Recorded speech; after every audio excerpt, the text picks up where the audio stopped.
There are some news reports this morning that I want to address. First, my commitment to the success of our President and our country is as strong as it was the day I accepted his offer to serve as Secretary of State. President Trump's America First agenda has given voice to millions who felt completely abandoned by the political status quo and who felt their interests came second to those of other countries. President Trump's foreign policy goals break the mold of what people traditionally think is achievable on behalf of our country. We're finding new ways to govern that deliver new victories. Our job is now to achieve results on behalf of America, and we are doing that.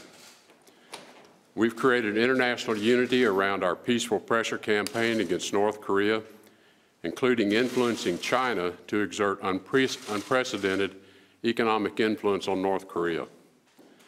At the Riyadh summit, the President rallied Muslim-majority nations to assume new responsibilities for stopping terrorism. NATO members are now contributing more to shared security. And our approach to South Asia, and specifically Afghanistan, means building upon our relationships with India and Pakistan to stamp out terrorism and support the Afghan government in providing security for their own people. And ISIS's fraudulent caliphate in Iraq and Syria is on the brink of being completely extinguished, thanks to an aggressive new strategy led by the President. What we have accomplished, we have done as a team. Similarly, Secretary Mnuchin has levied economic sanctions on North Korea and related entities. Countries must increasingly decide whether they will do business with North Korea or with the community of peace-loving nations. Ambassador Haley has spearheaded and achieved enormous success, passing the toughest UN sanctions to date on North Korea. General Mattis and I communicate virtually every day, and we agree that there must be the highest level of coordination between our diplomatic efforts and our military efforts. You can't have a stronger partner than a Secretary of Defense who embraces diplomacy, and I hope he feels he has the partner he needs at the State Department. And this is just the beginning of the list of partners and friends across the government who are all working for the American people. There's much to be done, and we're just getting started. To address a few specifics that have been erroneously reported this morning, the Vice President has never had to persuade me to remain as Secretary of State because I have never considered leaving this post. I value the friendship and the counsel of the Vice President, and I admire his leadership within President Trump's administration to address the many important agendas of President Trump, both from a foreign policy perspective and a domestic objective. Let me tell you what I've learned about this president, whom I did not know before taking this office. He loves his country. He puts Americans and America first. He's smart. He demands results wherever he goes, and he holds those around him accountable for whether they've done the job he's asked them to do. Accountability is one of the bedrock values the President and I share.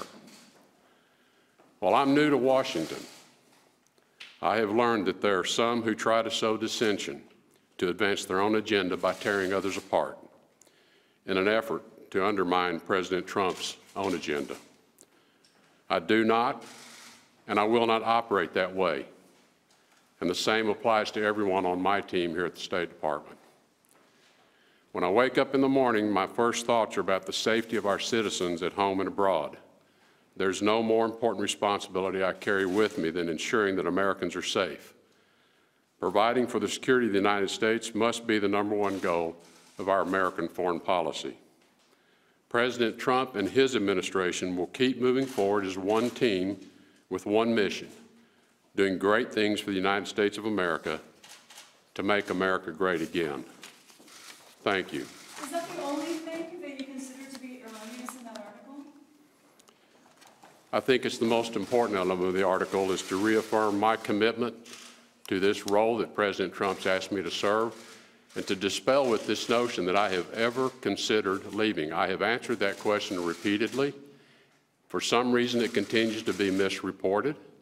There's never been a consideration in my mind to leave. I serve at the appointment of the President, and I'm here for as long as the President feels I can be useful to achieving his objectives.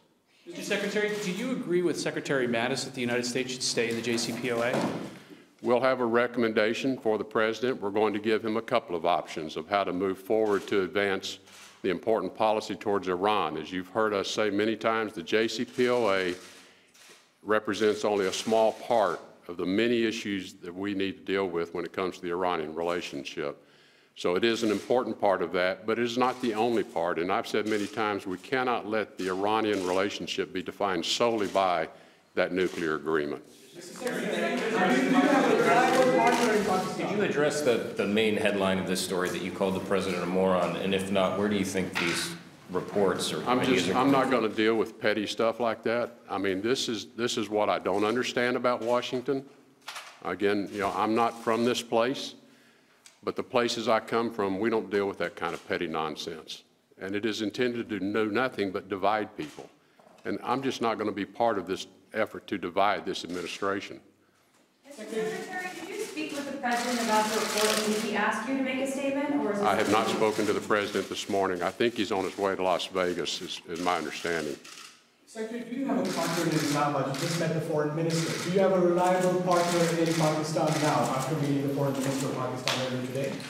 Yes, I believe we do. You know, I think the Pakistan relationship and the U.S. relationship is extraordinarily important regionally. And as we rolled out the South Asia strategy, we spoke about it in a regional context. It is not just about Afghanistan. This is about the importance of Pakistan and Pakistan's long-term stability as well. We have concerns about the future of Pakistan's government, too, in terms of them. We want their government to be stable. We want it to be peaceful. And many of the same issues they're struggling with inside of Pakistan are our issues. So we think there is opportunity for us to strengthen that relationship. We're going to be working very hard at all levels, from the State Department to the Defense Department to our intelligence communities, as well as economic commerce opportunities as well. So it really is a regional approach, and Pakistan is critical, I think, to the long-term stability of the region. Thank you very much. Hey there, thanks for checking out CNBC on YouTube. Be sure to subscribe to stay up to date on all of the day's biggest stories. You can also click on any of the videos around me to watch the latest from CNBC. Thanks for watching.